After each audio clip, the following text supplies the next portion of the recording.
This is an oral history interview conducted for the Witness to War Serving a Nation project at Nauset Regional High School on Cape Cod, Massachusetts. For the sake of this interview, please state your full name and community in which you now reside. Michael O'Rourke, and I live in Plymouth. So, where did you live during your childhood? Here in Plymouth. What were your hobbies?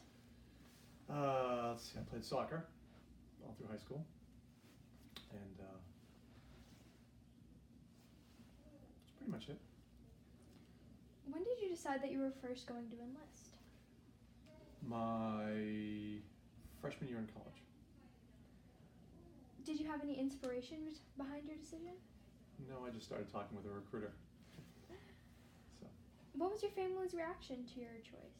they were not happy. Nobody else in my family had been in service. It was a little bit of a shock to them.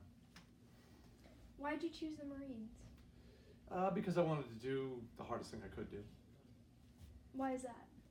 I figured if I was going to go and do it, I was going to do it as good as I could.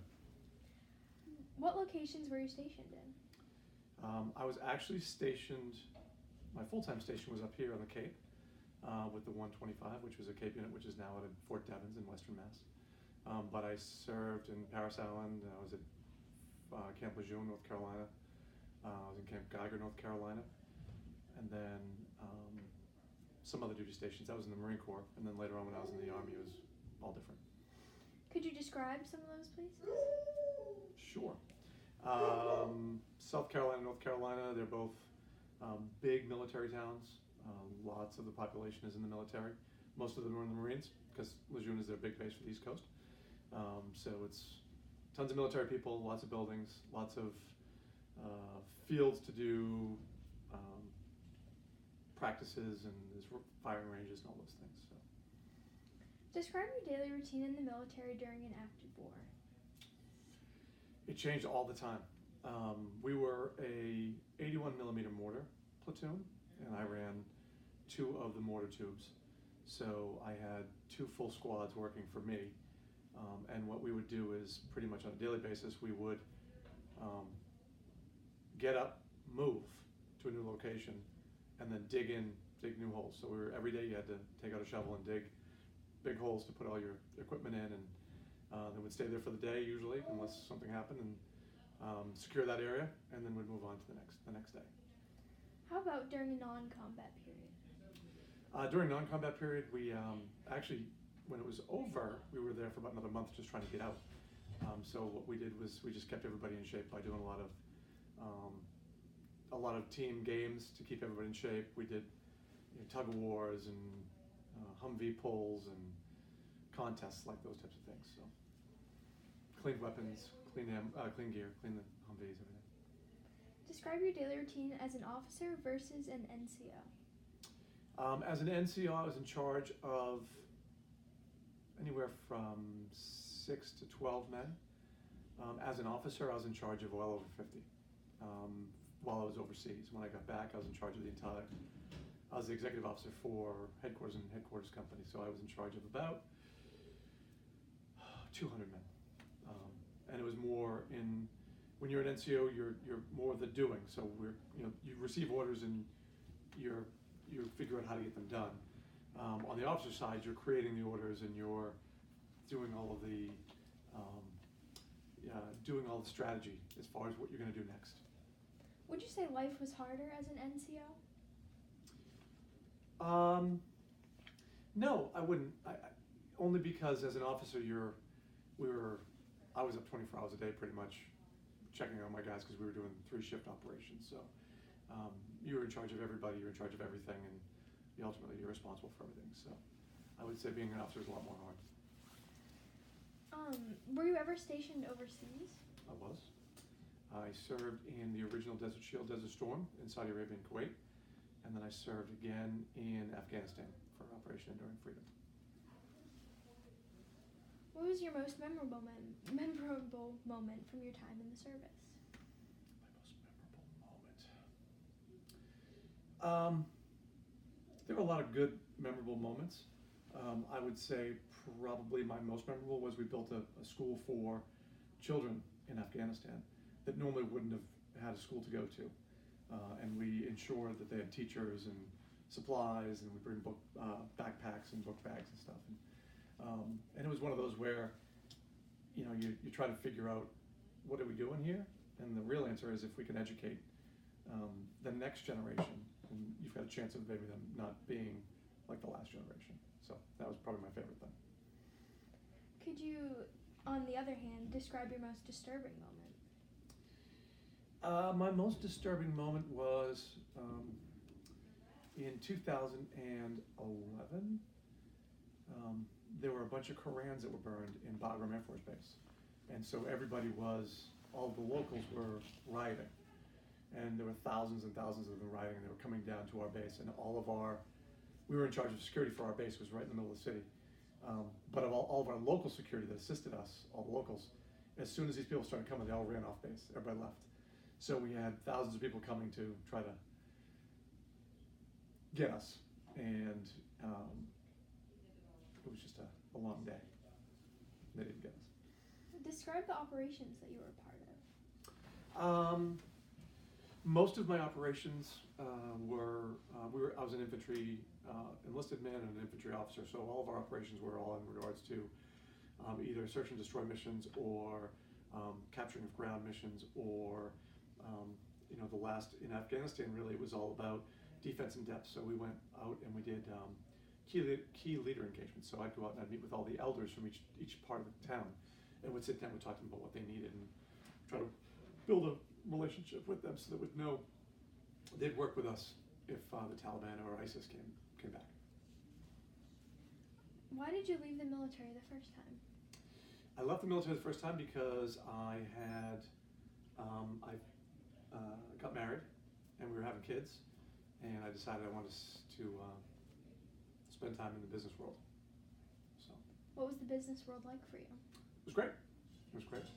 I was in the reserve, so I always had a job outside the military. I was never, unless I was overseas, I always had an outside job, so it was easy. Why did you decide to re-enlist? It was just something one of the things that I hadn't accomplished. I wanted to commission. It was one of the things I wanted to do when I first went in, and I didn't do it. So I got to the point where I was as old as I could possibly be to commission. If I didn't do it right then, I never would have been able to go in. So. Did you like your experience commissioning? I did. It was very hard. How did the responsibilities differ from both times? It was just the scope of what I was responsible for. I was responsible for, in the Marines, I was responsible for 2 guns and maybe 12 to 14 men. In Afghanistan, I was responsible for 50 men, probably somewhere around $32 million worth of equipment, and with mission completion, I was tasked with keeping the base safe and keeping the base from being overrun. So. Which time did you enjoy more? I enjoyed them both. I don't think there was one that was better than the other. My time in Kuwait was a lot shorter. It was only about 6 months, versus it was 10 months during Operation Enduring Freedom in Afghanistan. So just longer. It was more of a drag, but they were both fun and in their own ways, and both had high and low points. How did what was the most dangerous situation you were ever in? We were in dangerous situations all the time. We were the only dismounted combat patrol group in Afghanistan when I was there, so we were the easy targets because we weren't in vehicles. So you always had to take a lot of precautions. Every day we'd go out at different times, we'd go out through different gates, we'd take different routes. We never went the same way. We never came back the same way we went out. We carried a lot of gear so that people couldn't make phone calls. We had these jammers that we'd carry, so we had like a 100-yard protective bubble around us so people couldn't call and tell other people where we were. That was being out every day in an environment where people don't like you and don't want you there is bad. So it was pretty bad. We got shot at quite a bit, but I would say probably the most harrowing experience was when everybody ran off the base, because we said anything, it's going to really get bad now because the locals are leaving, they don't want to be here. So. Did you ever have a morally hard decision to make?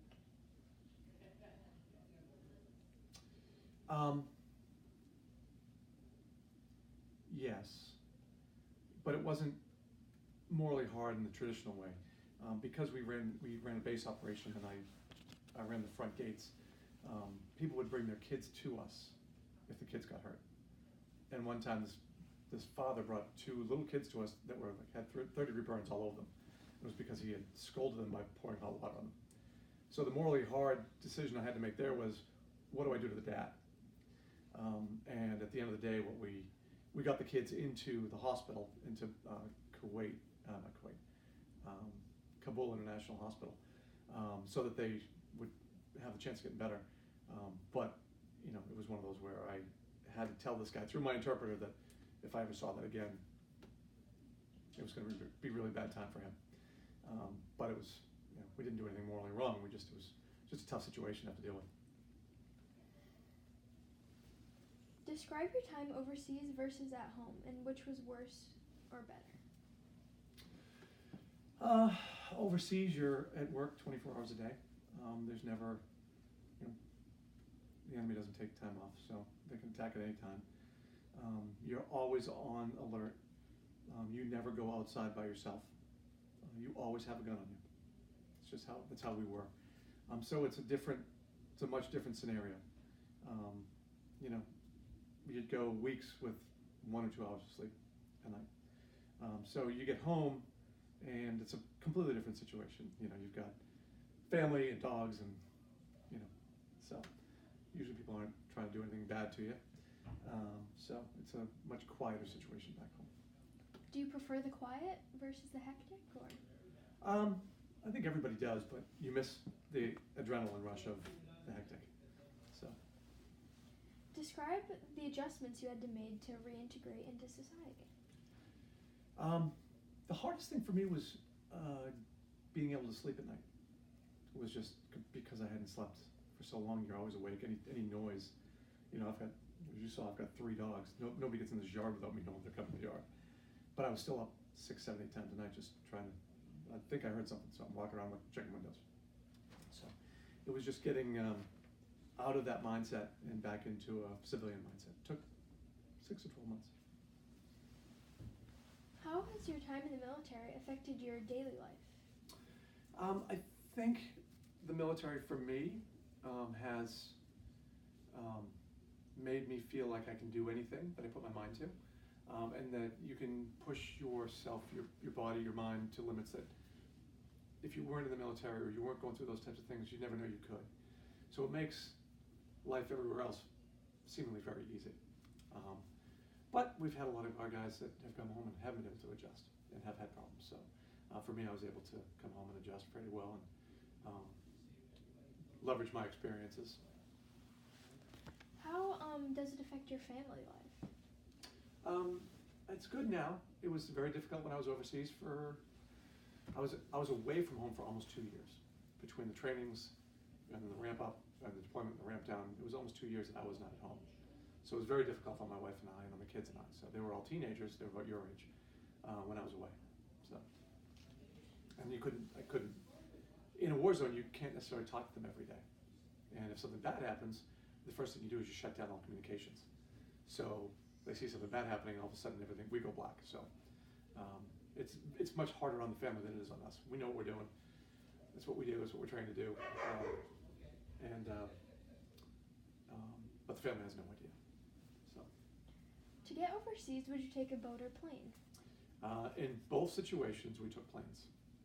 Did you enjoy the trips? No. No, the first trip to Kuwait was 1991, and it was a 26-hour flight. And it was back when you could still smoke on planes. And you get a whole bunch of guys going overseas, and everybody's smoking. You literally couldn't see in the plane. It was so thick of smoke, it was awful. And you don't know where you're going, you don't know where you're landing, you don't know what you're coming into. Your first time is very difficult. The second time we actually landed in, we flew to Turkmenistan, which is northeast of Afghanistan, and we did 4 or 5 days of in-processing and acclimatization there. And then we flew from there to Kabul International Airport. So it was a little bit easier, and it wasn't my first time anymore. So it was much easier for me. But I had a lot of young guys that, you don't know what you're walking into. So. Could you describe your most thrilling moments?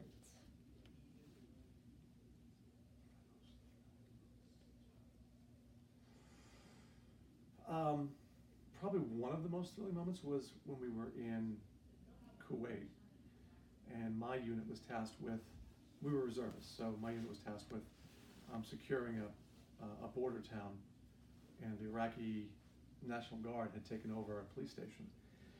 And so they were questioning how good we were at our jobs because it was the first time they had been out with us. And my team, the first 2 rounds we threw down range, went right to the top of the building and blew it up. So from that point forward, they left us alone and said, "Yeah, you guys know exactly what you're doing. You're fine. You don't need our help." So it was good to prove that back then that reservists were extremely confident. Nowadays, all the reservists that I work with and the guardsmen that I work with, they have 4, 5, 6 deployments, so they're all very, very, very competent. So you don't usually question if they're competent or not. Could you describe the places you called home overseas? Sure. I lived in a barracks in Camp Phoenix in Kabul, Afghanistan. Because I was an officer, I had my own room. And it was just this tiny little room. I had a bunk bed and a computer underneath it and all my gear. Pretty easy. It was because it was a big base. We had showers and we had a big mess hall and we had a gym that we could work out in. So it was pretty easy living. In Kuwait, we spent 54 days out in the desert, and to sleep, what you do is you dig a hole, like a coffin-sized hole. You'd lay your poncho over it, and you put your sleeping bag in it, and you'd sleep. And then when you woke up, you'd wake up very slowly, because all kinds of fun animals like to climb in there with you, because you're warm, and you didn't want them biting you or stinging you or any of those things, so you had to be very careful when you got up. So that was interesting. What were the meals like? In Kuwait, we spent most of our time eating MREs because we were out in the field. We were in the desert. So we'd get 2 MREs a day, and then they'd bring in 1 hot meal a day. Our chow team, our chefs would bring in 1 warm meal, and they'd just truck that in, and we'd get that. It wasn't every day, but it was more days than not. In Afghanistan, we had our chow hall was open 4 times a day, because we'd have morning, afternoon, evening, and then late night they served food in case we were out doing midnight operations. And for the most part, the food there was pretty good, and there was always a lot of it. But when the winter came and the pass through Pakistan froze, we couldn't get our supply routes done, so we started running out of food, and they had to ration down quite a bit. So for a while, we didn't get a lot of food, but it wasn't bad. Did you ever have a favorite meal? Yes, they used to make this Mongolian beef dish, which was phenomenal, with these big skillets and all the stuff you can put into it. So they only did that once a week, but everybody made it for that night. What was the worst injury you ever saw someone get? Well, from my side, not bad. From the guys that we were fighting, we saw some injuries that were that they died from. So. What was the worst injury you've ever had? Actually, interestingly enough, I broke my hand when I was overseas.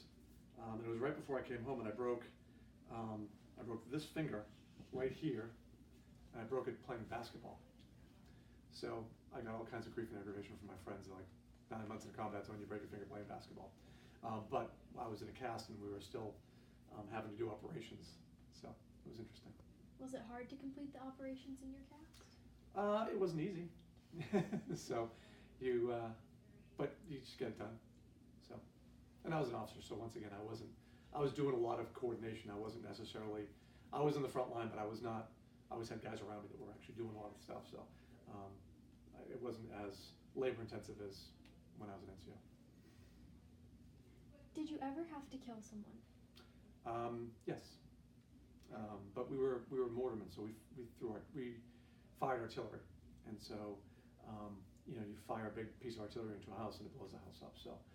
So yeah, we did. How did that affect you now and then? At the time, it was very difficult because you're like, oh, I just finally, I was Catholic, so I just committed a mortal sin. But then you realize that, you're in a situation where it's either you're going to kill them or they're going to kill you, and so as long as you're doing all the right things and they're doing it for the right reasons, then you get over it. Did you stay close to God when you were away? No, not really.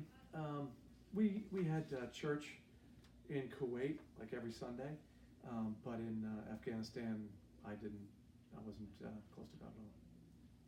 Was that a hard adjustment, or? No, we had with kids here at home before I went back in, we kind of stopped going to church. So it wasn't like I stopped going to church when I joined the military again. We had already stopped. Was your service what you expected it would be? It was. It was exactly what I expected it would be. So. Did you expect the hardships? Yeah. If I was looking, that's why people always say, why did you join the Marines? I'm like, because I was looking for the hardest route available. Because if you can do that, then you can do just about anything. So. And I was in the infantry because that's the hardest of, minus going through special forces, that's the hardest thing you can do in the military. It's 1% of the military is the infantry. So we're the guys that go out every day outside the wire while everybody's back inside the wire. So. Do you have anything that you would do differently if you could go back to your time in the military? Yeah, I probably, if I could have done it differently, I would have, instead of getting out when I did when I was in the Marines, I would have stayed in and commissioned at that point, instead of doing it later on in life and at a much older age. But it worked out well with the family. So. How do you feel being in the Marines changed your life?